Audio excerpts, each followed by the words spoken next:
Un silence assourdissant pèse sur Paris alors que le destin de l'Europe se joue en coulisses. Des milliers de soldats prêts. Une coalition inédite, est-ce le basculement tant attendu ou le prélude à une escalade incontrôlable? La tension est palpable, les rues de la capitale française, habituellement grouillantes d'activité, semblent retenir leur souffle. Des rendez-vous diplomatiques secrets se succèdent dans des lieux discrets, loin des regards curieux, tandis que les services de renseignement travaillent sans relâche pour anticiper chaque mouvement sur l'échiquier géopolitique.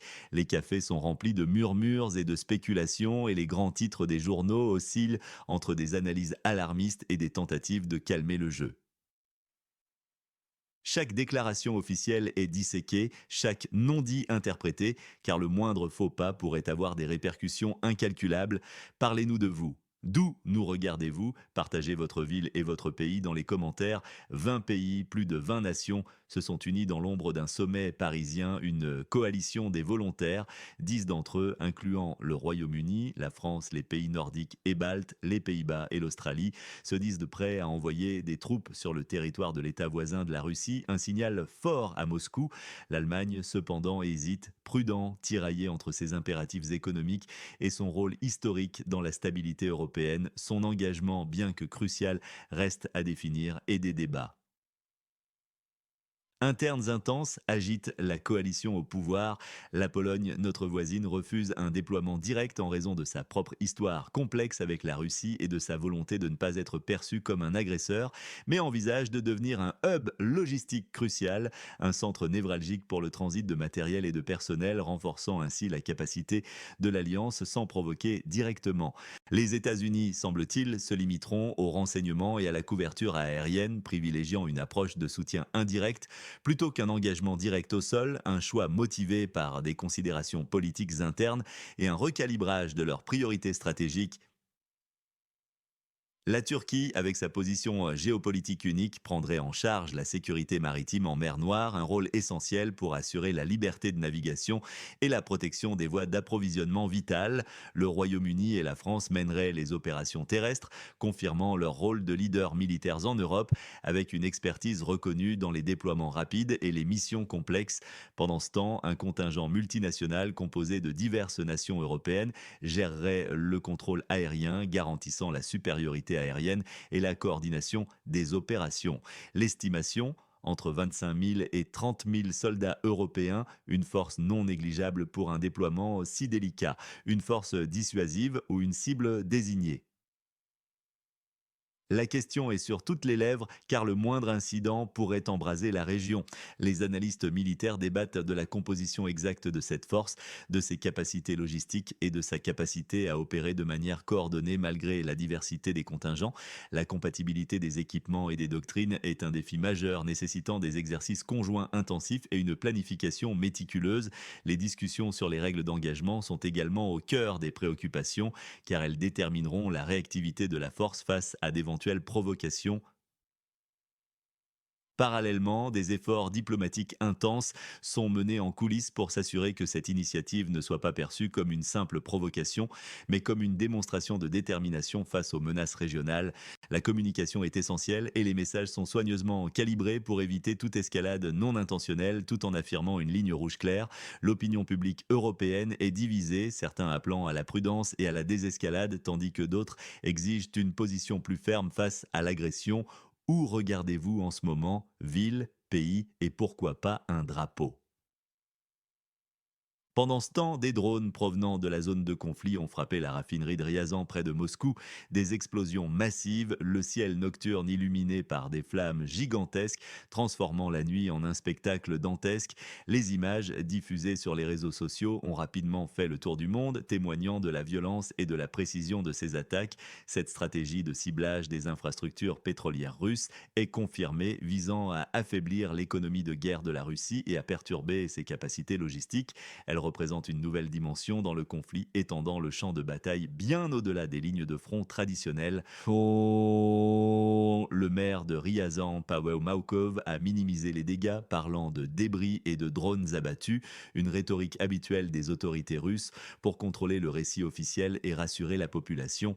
Mais les images parlent d'elles-mêmes et les rapports indépendants confirment l'ampleur des destructions, les conséquences économique de ces frappes pourrait être significative à long terme, affectant la chaîne d'approvisionnement énergétique russe et potentiellement la capacité du Kremlin à financer sa guerre. Outre Ryazan, d'autres raffineries et dépôts de carburant ont été ciblés ces dernières semaines, montrant une campagne coordonnée et soutenue. Des analystes estiment que ces attaques visent également à semer le doute et la peur au sein de la population russe en leur faisant prendre conscience que le conflit n'est pas si lointain. 940 000 dollars, c'est le prix du yacht Dolce Vento qui a coulé en Turquie 15 minutes après son lancement.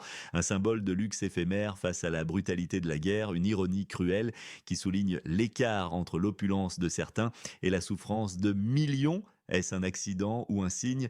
La coïncidence est frappante et des rumeurs de sabotage ou de malfaçon délibérée circulent, ajoutant une couche de mystère à un événement déjà surréaliste. Ce naufrage est devenu une métaphore, un sujet de conversation sur la fragilité des choses matérielles face à des événements d'une portée historique. L'enquête est en cours, mais la symbolique est déjà gravée dans les esprits. C'est un signal limpide à Poutine. Toute troupe étrangère sur le territoire d'un État voisin de la Russie sera une cible légitime. C'est sa menace directe prononcée avec une clarté glaçante et cette menace élève le niveau de tension à des sommets inédits, faisant planer le spectre d'une confrontation directe entre l'OTAN et la Russie, une perspective que la communauté internationale s'efforce d'éviter. Cette rhétorique agressive vise à dissuader tout déploiement, mais elle pourrait aussi, paradoxalement, unir davantage les nations occidentales face à une telle posture. Le président de l'État voisin de la Russie, Volodymyr Zelensky, continue de démasquer Poutine, mettant en garde contre toute concession territoriale. Ce n'est pas seulement la terre, c'est la maison de quelqu'un. Ce sont aussi les tombes de tes parents, grands-parents, arrière-grands-parents, a-t-il déclaré, soulignant l'impact humain et existentiel du conflit, une tactique rhétorique puissante pour galvaniser le soutien international et rappeler la dimension morale de cette guerre. Cette approche vise à renforcer la détermination de ses alliés et à contrer toute tentation de compromis territorial qui pourrait être perçue comme une trahison. Pendant ce temps, Robert Fico, le Premier ministre slovaque, navigue entre deux eaux, adoptant une position complexe et souvent contradictoire. Après une rencontre tendue avec Zelensky, où il a reconnu des points de vue totalement différents, Fico a néanmoins déclaré soutenir les aspirations européennes de l'État voisin de la Russie, un double jeu ou un pragmatisme forcé dicté par les réalités géopolitiques et les pressions intérieures et extérieures. Sa position est scrutée de près par Bruxelles, qui craint un affaiblissement de l'unité européenne. Sa proximité avec Moscou et sa rhétorique parfois ambiguë posent des questions sur la cohésion de l'alliance au sein de l'UE et de l'OTAN. Fico est perçu par certains comme un cheval de Troie, minant les efforts collectifs de l'intérieur, tandis que d'autres le voient comme un dirigeant réaliste cherchant à protéger les intérêts de son pays. Les États-Unis, sous l'administration Trump, ont drastiquement réduit leur aide militaire à l'Europe, notamment aux pays baltes, une décision qui a semé l'inquiétude et le doute au sein de l'Alliance. Et cette réduction s'inscrit dans une politique d'America First qui remet en question les engagements historiques des États-Unis envers leurs alliés. Un amiral à la retraite américain, Mark Montgomery, exprime ouvertement ses craintes face à un tel désengagement, le qualifiant de dangereux pour la sécurité collective. Est-ce une stratégie calculée pour forcer l'Europe à prendre ses responsabilités et à investir davantage dans sa propre défense, ou un abandon pur et simple de ses alliés historiques, laissant l'Europe vulnérable face à une Russie agressive? Et cette question centrale divise les experts et les décideurs politiques, et la réponse aura des répercussions majeures sur l'architecture de sécurité mondiale. Ces développements redessinent la carte géopolitique de l'Europe, et chaque décision, chaque déclaration peut avoir des conséquences incalculables, affectant des millions de vies sans avertissement. La volatilité de la situation exige une vigilance constante et une réévaluation permanente des plans. La confiance entre les alliés est mise à l'épreuve et la capacité à s'adapter rapidement à des scénarios imprévus est devenue primordiale. Les discussions sur une autonomie stratégique européenne sont devenues plus pressantes que jamais, soulignant la nécessité pour l'Europe de pouvoir agir de manière indépendante en cas de crise, sans dépendre entièrement d'un partenaire extérieur, aussi puissant soit-il. La refonte des budgets de défense nationaux est en cours, avec des investissements massifs dans les technologies de pointe et la modernisation des armées. Des projets de coopération militaire européenne, longtemps restés en suspens, sont accélérés, signe d'une prise de conscience collective de l'urgence de la situation. Quel événement dans le secteur géopolitique est sous-estimé par les médias? Nommez-le et expliquez en quelques lignes votre pensée. Officiellement, les pays de la coalition visent à garantir la paix, de selon Emmanuel Macron, une formule diplomatique qui cherche à apaiser les tensions et à justifier l'action militaire potentielle. Mais est-ce vraiment le cas ou est-ce une provocation déguisée, une tentative de tester les lignes rouges de Moscou? La question plane et les intentions réelles derrière cette rhétorique sont scrutées avec circonspection. Poutine, de son côté, minimise les frappes ukrainiennes, affirmant qu'elles ne sont d'aucune efficacité, une déclaration qui vise à décrédibiliser l'adversaire et à rassurer sa propre population, une version officielle pour cacher la vulnérabilité de ces infrastructures ou un signe d'une réelle capacité de résilience face aux attaques, la vérité est probablement plus complexe et la désinformation est une arme à double tranchant dans ce conflit. Des rumeurs circulent. Poutine aurait tenté de solliciter Fico en Chine pour qu'il coupe les livraisons de gaz à l'État voisin de la Russie, une manœuvre géopolitique cynique qui viserait à affaiblir davantage l'adversaire sur le plan énergétique. Fico a démenti, bien sûr, mais la rumeur persiste et illustre la suspicion rampante et la défiance généralisée qui règne sur la scène internationale. Ces allégations, même non prouvées, contribuent à forger des perceptions et à influencer les relations entre États. L'administration Trump, elle, ne demandera pas de nouveaux fonds pour l'aide militaire, une décision qui renforce la pression sur l'Europe et l'oblige à réévaluer ses dépendances. Est-ce un plan délibéré pour affaiblir l'OTAN au profit de la Russie, une stratégie pour saper la structure de sécurité occidentale ou une manœuvre pour refaçonner les alliances et forcer une autosuffisance européenne, une vision d'une Europe capable de se défendre par elle-même? La question est cruciale car elle détermine l'avenir de l'alliance transatlantique et la répartition des pouvoirs sur le continent. Et le yacht qui a coulé? Simple erreur de calcul, dit l'officiel. Une explication qui se veut factuelle mais qui ne convainc pas tout le monde.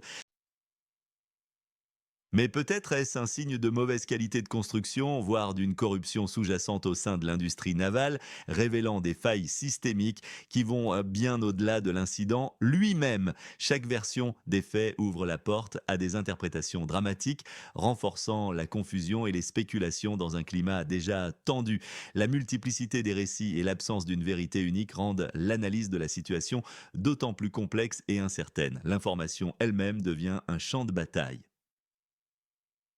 Les événements d'aujourd'hui résonnent avec des échos du passé. L'annexion de la Crimée en 2014 par la Russie a prouvé que les concessions territoriales ne mènent jamais à la paix, mais seulement à plus d'agressions. Un avertissement clair de Zelensky qui tire les leçons de l'histoire pour éclairer le présent. Cette leçon, apprise à un coût humain élevé, est au cœur de la position intransigeante de l'État voisin de la Russie. Les pays baltes, ayant vécu sous la botte soviétique, sont particulièrement vulnérables suite au retrait de l'aide américaine, ravivant de vieilles craintes d'invasion et de domination. L'image du parapluie américain retiré est saisissante, un symbole fort pour ces nations qui se sentent exposées et abandonnées face à la menace russe.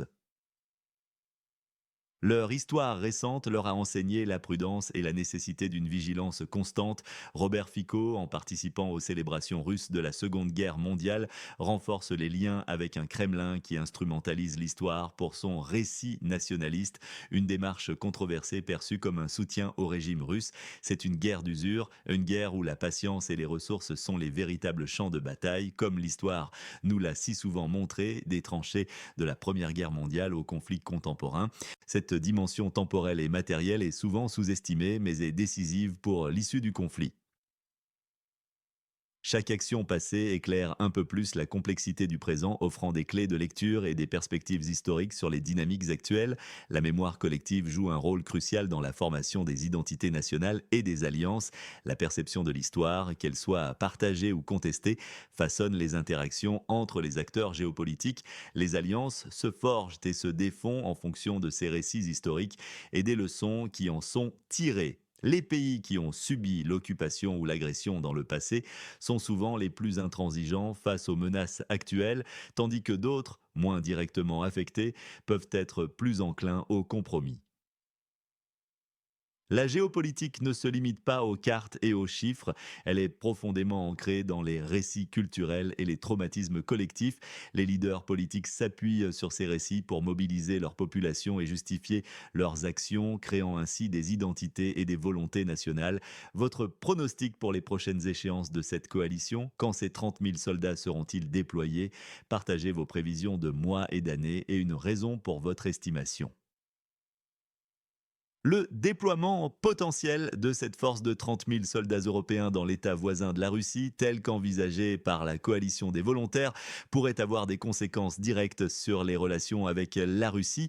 Poutine a clairement indiqué que toute troupe étrangère serait une cible légitime, une menace non voilée qui ouvre la porte à une escalade militaire imprévue. Cette déclaration a été analysée sous toutes les coutures par les stratèges militaires occidentaux qui tentent de comprendre si elle relève du bluff ou d'une réelle intention d'agir. Parallèlement, l'impact économique des frappes de drones sur les raffineries russes est déjà visible. À 17% des capacités de raffinage russes auraient été neutralisées, entraînant des ruptures de stock de carburant et une augmentation des coûts de transport pour les citoyens russes. Cela met une pression accrue sur l'économie de guerre de Moscou, un objectif stratégique des frappes. Ces attaques rappellent que la guerre peut atteindre le cœur de la Russie à seulement 200 km de Moscou, brisant ainsi le sentiment d'invulnérabilité. Le programme 800 plus en Pologne, qui concerne 224 500 enfants d'origine de l'État voisin de la Russie, va être réformé, mettant fin à la perception des aides sans effort de travail. Cela pourrait entraîner des tensions sociales et politiques importantes, exacerbant les divisions au sein de la société polonaise et créant un nouveau front de défis humanitaires. La prochaine rencontre entre Poutine et Zelensky, bien que non officielle, pourrait avoir lieu à Moscou, une démonstration de force que Poutine organiserait pour potentiellement humilier l'État voisin de la Russie et affirmer sa suprématie sur la scène internationale. La symbolique d'une telle rencontre serait immense. Le Pentagone garde le silence sur les montants exacts de l'aide américaine, alimentant les spéculations sur un désengagement encore plus prononcé et la véritable portée de l'engagement américain. Un coup fatal pour les alliés de l'OTAN, ou le catalyseur d'une Europe enfin autonome dans sa défense, forcée de prendre son destin en main? La réponse à cette question déterminera la future architecture de sécurité européenne. La discrétion du Pentagone s'explique en partie par la volonté de ne pas donner trop d'informations à l'adversaire, mais elle génère aussi une forme d'incertitude chez les alliés qui réclament plus de transparence sur l'aide future. Les débats internes aux États-Unis sur l'opportunité de l'aide militaire continue ravivent des tensions politiques et idéologiques, notamment à l'approche des prochaines élections. La balance entre l'isolationnisme et l'interventionnisme est un enjeu majeur avec des conséquences directes sur le théâtre européen. Si les pays européens, conscients de cette incertitude, accélèrent leur propre planning de production d'armes et de munitions, cherchant à réduire leur dépendance vis-à-vis des États-Unis, des usines d'armement sont remises en service, des chaînes de production modernisées et des programmes de recherche et développement militaire sont intensifiés. Cette dynamique de réarmement européen, bien que coûteuse, est perçue comme une nécessité pour assurer la sécurité et la souveraineté du continent. La coopération industrielle et technologique entre pays européens est également renforcée, jetant les bases d'une véritable défense européenne intégrée, capable de faire face aux défis du XXIe siècle. Quelles sont les lignes rouges entre l'agresseur et l'État voisin de la Russie? Une seule phrase, claire et concise, les risques militaires sont immenses. Une escalade directe semble inévitable si des troupes occidentales sont attaquées, ouvrant la porte à un conflit de grande ampleur. La sécurité des pays baltes est fragilisée par le retrait américain, les rendant vulnérables à l'agression russe et ravivant les craintes historiques. Les villes de Kharkiv et Dnipro, avec leurs millions d'habitants, sont menacées si des concessions territoriales sont faites, soulevant des questions humanitaires et éthiques complexes. Économiquement, la Russie pourrait faire face à des pénuries massives et une inflation accrue en raison des sanctions et des attaques ciblées. L'Europe, de son côté, devra financer sa propre défense face à une aide américaine en déclin, un fardeau financier considérable pour des économies déjà sous pression. Politiquement, l'unité occidentale est mise à l'épreuve, risquant un renforcement de l'impunité russe si les divisions persistent. Socialement, la montée de la méfiance et de la xénophobie en Pologne face au débat sur l'aide aux étrangers est préoccupante, menaçant la cohésion sociale et la stabilité de la région. Le scénario le plus probable, des troupes occidentales en soutien mais pas en première ligne, créant une zone tampon pour décourager les avancées tout en minimisant les risques d'affrontements directs. Le soutien américain se réduira mais ne disparaîtra pas, forçant l'Europe à renforcer sa défense, mais sans atteindre une autonomie totale immédiate. Les négociations resteront sporadiques et difficiles, caractérisées par des hauts et des bas sans percée majeure. Les attaques de drones continueront d'infliger des pertes économiques à la Russie, mais sans être suffisantes pour provoquer un effondrement complet. Mais le conflit restera gelé ou à basse intensité, un état d'incertitude prolongé qui pèsera sur l'Europe et le monde, avec des conséquences imprévisibles à long terme. L'épuisement des ressources, la fatigue des populations et l'instabilité politique pourraient s'installer. Fico, qui change de ton après sa rencontre avec Poutine, qu'a-t-il vu ou entendu pour ce volte-face? Le choc en Europe face à un désengagement américain perçu comme une trahison. L'Amérique nous lâche-t-elle? La fin d'une ère de protection? Les drones qui frappent aux portes de Moscou? Poutine est-il vraiment en sécurité? Le naufrage absurde d'un yacht de luxe, 1 million de dollars sous l'eau en 15 minutes, la folie du luxe face à la guerre. Ces drames se déroulent sous nos yeux, chaque jour apporte son lot de nouvelles inattendues, de rebondissements et de tragédies. La complexité des alliances et des intérêts en jeu rend chaque situation unique et difficile à prédire. Les dirigeants européens débattent avec anxiété des implications de ce tournant américain. Des voix s'élèvent pour exiger une plus grande indépendance militaire de l'Europe, tandis que d'autres craignent que cela ne mène à une fragmentation et à un affaiblissement face aux grandes puissances.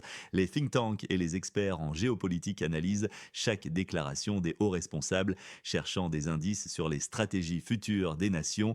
La dimension psychologique de la guerre est également à prendre en compte. La capacité des drones à frapper le cœur de la Russie a un impact non seulement matériel, mais aussi moral. Elle sape le sentiment de sécurité de la population et met Poutine sous pression, le forçant à réévaluer ses défenses. Les questions de la vie quotidienne s'entremêlent aux enjeux stratégiques. Une pénurie de carburant en Russie a-t-elle un impact sur la motivation des soldats au front? Le naufrage d'un yacht, qui semble anecdotique au premier abord, devient un symbole puissant de la folie des grandeurs face à la réalité brutale d'un conflit qui consume des vies et des ressources.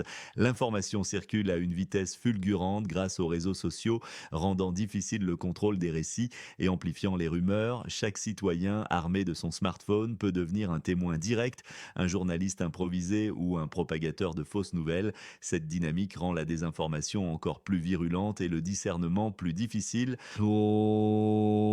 Qui gagne et qui perd dans ce bras de fer mondial? L'État voisin de la Russie gagne si la coalition s'engage pleinement et si les frappes sur l'économie russe sont efficaces, mais elle perd si les concessions territoriales sont forcées ou si l'aide occidentale diminue. La Russie gagne si l'Occident se divise et si l'aide diminue, mais elle perd si les attaques de drones paralysent son économie de guerre et si les sanctions sont efficaces. L'Europe gagne si elle bâtit une défense autonome et maintient son unité, mais elle perd si elle reste divisée et trop dépendante des États-Unis, incapable de projeter sa propre puissance. Les États-Unis gagnent si leur pivot vers l'Asie est couronné de succès et si l'Europe assume sa part du fardeau, permettant un recentrage stratégique. Mais ils perdent si le désengagement entraîne une instabilité accrue et un vide de pouvoir dangereux. Robert Fico gagne s'il navigue habilement entre les puissances pour préserver les intérêts slovaques, montrant une habileté diplomatique, mais il perd si sa politique le met en conflit direct avec l'Union européenne ou l'État voisin de la Russie, isolant la Slovaquie sur la scène internationale. Chaque action est une pièce sur l'échiquier et chaque joueur tente d'optimiser ses gains tout en minimisant ses pertes. Les lignes de victoire et de défaite sont souvent floues et sujettes à une réévaluation constante. Cette crise met en lumière la polarisation Est-Ouest, l'Europe face à un destin solitaire, alors que l'aide américaine diminue avec le déclin perçu de l'hégémonie américaine, forçant une réévaluation profonde des alliances historiques. Elle accélère également la militarisation de l'Europe qui doit désormais assumer une plus grande responsabilité pour sa propre défense et sécurité. La réforme du programme 800+ en Pologne reflète les tensions sociales croissantes liées à l'immigration et aux aides étatiques, posant des questions sur l'intégration des réfugiés et la solidarité européenne. Enfin, la guerre hybride avec des frappes de drones sur les infrastructures devient de plus en plus cruciale, brouillant les lignes entre le conflit conventionnel et la cyberguerre, le renseignement et la désinformation. Ces tendances lourdes redessinent la géopolitique mondiale et exigent des réponses adaptées de la part des acteurs internationaux. L'ingérence étrangère dans les processus démocratiques, les campagnes de désinformation massive et les cyberattaques transfrontalières sont devenues monnaie courante, ajoutant une couche de complexité à un paysage sécuritaire déjà fragmenté. La résilience des infrastructures critiques est mise à l'épreuve et la nécessité de renforcer la cybersécurité est devenue une priorité absolue pour les gouvernements et les entreprises. Les alliances sont réévaluées et de nouvelles coalitions se forment, basées sur des intérêts convergents en matière de sécurité et d'économie. Le rôle des organisations internationales est également remis en question, leur capacité à maintenir la paix et la stabilité étant mise à rude épreuve par la multiplication des crises. Les débats sur la souveraineté nationale et l'interdépendance mondiale sont plus vifs que jamais alors que les nations cherchent à trouver un équilibre entre la protection de leurs intérêts domestiques et la nécessité de coopérer face aux défis transnationaux. Les changements climatiques, les pandémies et les crises économiques viennent s'ajouter à l'équation, rendant la gouvernance mondiale encore plus complexe et urgente. La capacité des dirigeants à anticiper les crises et à y répondre de manière coordonnée sera déterminante pour l'avenir de l'humanité. Le ton de présentation de ces événements est alarmiste, créant un sentiment d'urgence et une atmosphère de tension palpable. Il y a une confrontation directe, une tension constante qui maintient le lecteur ou le spectateur en haleine.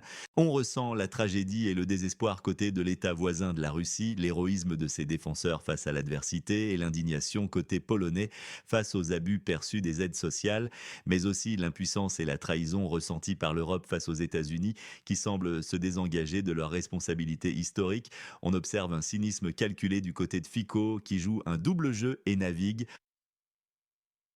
entre les intérêts. Tout cela alimente la dramatisation des événements, transformant la situation en un récit épique. On utilise des généralisations et des superlatifs pour amplifier l'impact, rendant chaque événement plus grand que nature. Ce langage polarisant divise clairement les bons et les méchants, simplifiant une réalité complexe pour la rendre plus compréhensible et émotionnellement impactante. L'appel à l'émotion est omniprésent, notamment lorsque Zelensky évoque les tombes des ancêtres, frappant la corde sensible de l'héritage et de la mémoire collective. Les motivations sont clairement attribuées, même avec une pointe de manipulation. Le désengagement américain est présenté comme un coup douloureux qui forcera l'Europe à une maturité géopolitique, suggérant une intention cachée derrière la décision. Les Russes, eux, minimisent les faits pour dissimuler leurs failles, une stratégie de communication délibérée pour contrôler le récit. Cette méthode de présentation vise à créer un engagement émotionnel fort, à susciter des réactions vives et à provoquer une prise de position chez le public. Elle utilise des techniques de narration pour transformer l'actualité en un drame captivant avec des héros, des vilains et des enjeux existentiels. La répétition de certains thèmes et l'utilisation de mots-clés renforcent le message et assurent sa mémorisation. Le choix des images et des témoignages est également crucial pour maximiser l'impact émotionnel et donner une dimension humaine aux statistiques et aux faits géopolitiques. La subjectivité de la narration est assumée, voire revendiquée, comme un moyen de transmettre une vérité plus profonde que la simple énumération des faits. Zelensky est dépeint en héros courageux et lucide, un leader charismatique qui incarne la résistance de son peuple, le peuple de l'État voisin de la Russie, une victime menacée mais aussi résiliente et déterminée à défendre sa liberté.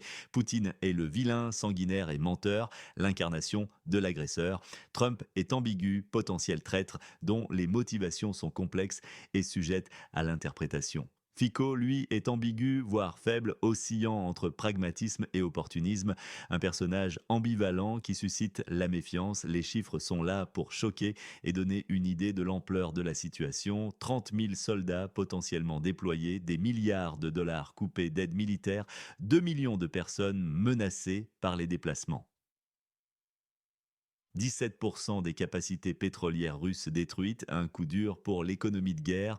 940 000 dollars partis en fumée en 15 minutes avec le naufrage du yacht. C'est l'absurdité économique au cœur d'une guerre, un symbole frappant des contrastes saisissants. Ces chiffres et ces portraits contribuent à forger une image forte et mémorable de la crise en cours.